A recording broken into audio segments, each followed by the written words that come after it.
Mami synek robi zakupy dla mamusi. Do dziś pamiętam, jak mnie siostra tak nazywała. Jako dziecko byłem przekonany, że to coś dobrego, ale gimnazjum szybko zweryfikowało wiele rzeczy w moim życiu, szczególnie te dotyczące kim jestem i za kogo się uważam. Ale dzisiaj myślę, że akurat w byciu mamim synkiem nie było niczego złego. Bo do prawdziwej, szczerej i dorosłej miłości do własnej mamy trzeba po prostu dorosnąć. Dorosnąć trzeba też do zrozumienia tego, że dzieckiem w oczach matki będzie się zawsze, choćby już siwizna pruszyła włosy. Bo mamy już takie są.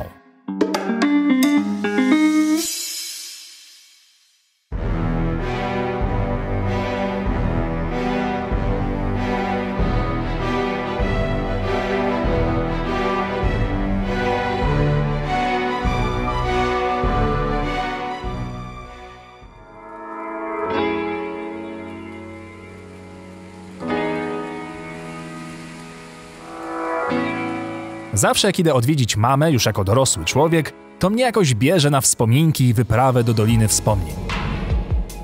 Jak żywe przed oczami stają mi wtedy obrazy tych wszystkich wspólnych chwil, które uważałem za oczywistość codzienności, nie widząc tytanicznej pracy w tle. Zawsze wypranych gaci, wyprasowanej pościeli do łóżka, ciepłego posiłku na stole, pocałunków w czoło po kolejnej zawalonej kartkówce z matmy, każdej bajki przeczytanej przed snem. Przecież to wszystko mi się należało, prawda? I dopiero naście lat później widzę, jaki to był nieludzki matczyny zapierdol. I mój brak wdzięczności, który mama znosiła z prawdziwie boską cierpliwością. Bo w jej środku, niczym niewyczerpany reaktor jądrowy, pracowały atomy miłości, których nic nie było w stanie ugasić. Nawet kolejne zebranie w szkole, z którego wracała cała zapłakana. Pamiętam też te wszystkie jej wymówki, usprawiedliwienia, wyjaśnienia i lukrowane słówka, które miały na celu obronić mnie przed zgnilizną rzeczywistości. Jak to dziecko ma w swoim wrodzonym zwyczaju, wierzyłem we wszystko bezgranicznie. A potem człowiek któregoś dnia nagle doznaje olśnienia, które przeszywa go jak zimne światło. Że to wszystko to były słodkie kłamstwa. Medycynę studiowałam. Piękne czasy. A nie skończyłam. Twojego ojca poznałam potem, gdy się urodziłeś. I tak się jakoś potoczyło. My się nie kłócimy z tatą, tylko tak rozmawiamy głośno czasami. My z tatą chcemy tylko, żebyś ty miał lepiej w życiu od nas. To wszystko. I ja nie jestem głodna. Ważne, żebyś ty, synek, dużo jadł. Niczego, Grzesiu, nie żałuję. Było jak było. Ważne, że mam ciebie. Nie daj sobie wmówić, że czegoś nie możesz albo nie potrafisz. Ze wszystkim sobie w życiu dasz radę, zobaczysz. To takie lekarstwo taty, tylko za dużo go używa czasem. Za dużo. Bo moje buty są takie specjalne, wiesz? Mają dziurki, żeby powietrze mogło się do nich dostać. A twoje nie mają, bo są nowe. Tata nie chciał, tylko się zdenerwował, ja stałam akurat obok. Nie musisz się tym martwić. Pakuj się, Grzesiu, pomieszkamy sobie trochę u babci, co ty na to? Pora na przygodę. Szybko, zanim tata wróci. Nie płakałam. Cebulę kroiłam. Nie musisz się tym martwić.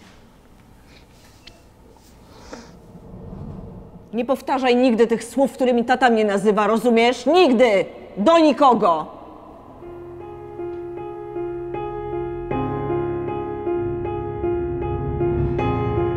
Zabawne wieczory przy świecach i teatrzyk cieni, a w tle brak opłaconej faktury za prąd. Wesoły makijaż mamy, w którym wyglądała jak panda, a w tle podbite oczy ręką męża. Zawsze duży kotlet i surówka dla mnie, a w tle pusty żołądek matki i dojadanie zimnych ziemniaków z garnka. Kolorowe kredki i nowy piórnik, a w tle codzienne wyrzeczenia, byle tylko smród biedy nie dotarł pod mój nos. Zabawa w głuchego i zakrywanie mi uszu, a w tle krzyki ojca pijaka i dziwkarza. Mógłbym tak wymieniać wszystko rok po roku ze swojego dzieciństwa. Jak ona mnie przed tym wszystkim uchroniła? Jaki parasol musiała otworzyć nad moją małą główką, żeby nic z tej patologii do mnie nie dotarło?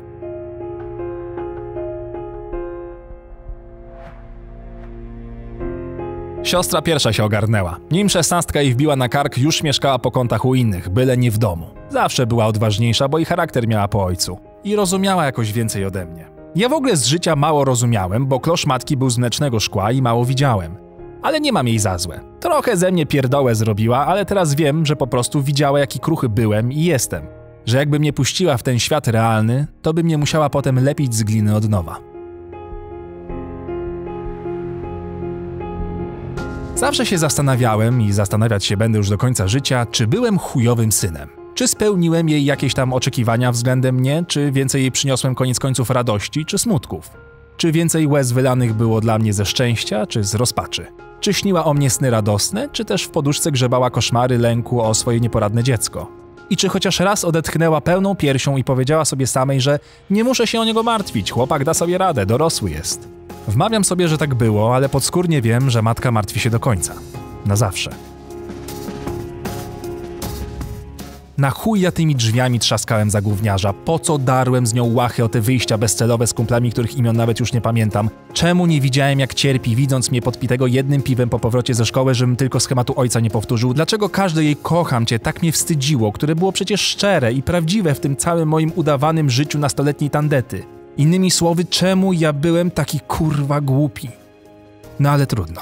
Życie idzie dalej, a dorosłość to wyciąganie wniosków z własnych błędów i próba bycia lepszym. Podobno. Więc teraz, jak już wszystko jako tako ogarniam w tym swoim podrzędnym szarym żywocie, to staram się chociaż raz na jakiś czas mamę odwiedzić, posprzątać coś u niej, wnieść trochę światła i zwyczajnie pogadać. Bo teraz nagle mam jej bardzo dużo do powiedzenia. Spotykamy się zawsze w tym samym miejscu, już od lat.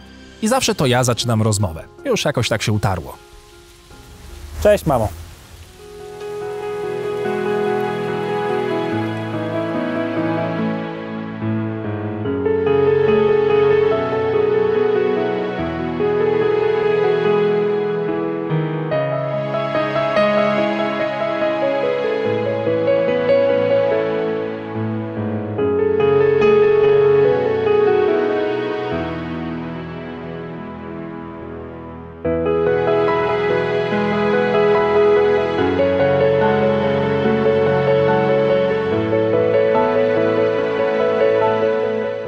Sprzątam więc dzielnie ten marmur, jak sprzątać nigdy nie chciałem własnego pokoju i stawiam nowe światełko na płycie, co by rozgoniło trochę szarość dnia, a potem tak z godzinę gadamy. To znaczy ja gadam, a mama słucha. Bo ona mnie zawsze słuchała. Więc dlaczego teraz miałoby być inaczej?